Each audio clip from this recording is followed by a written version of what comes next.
మార్గశిర మాస విశిష్టత. లక్ష్మీనారాయణునికి అత్యంత ప్రీతికరమైన మాసం మార్గశిర మాసం. ఈ మార్గశిర మాసంలో లక్ష్మీవారం చేసే లక్ష్మీ పూజ చాలా విశిష్టమైనదిగా ఉంటుంది. మార్గశిర మాసం అనేక పర్వదినాల సమాహారంగా చెబుతారు. విష్ణువుకి ఎంతో ఇష్టమైన ఈ మాసంలో లక్ష్మీ పూజలు, ఉపవాస దీక్షలు సకల శుభాలు కలుగచేస్తాయని చెబుతారు. మాసానాం మార్గశీర్షాహం అంటారు కృష్ణ భగవానుడు.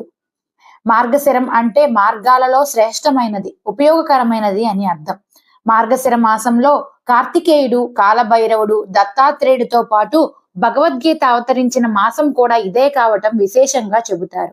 ఈ నెలలో లక్ష్మీనారాయణుడికి తులసిమాలతో పూజిస్తే విశేష ఫలితాలు ఉంటాయని చెబుతారు. ఈ మాసంలో వచ్చే గురువారాలలో మహాలక్ష్మిని పూజిస్తే ఆయురారోగ్యాలు, సిరి సంపదలు వృద్ధి చెందుతాయి.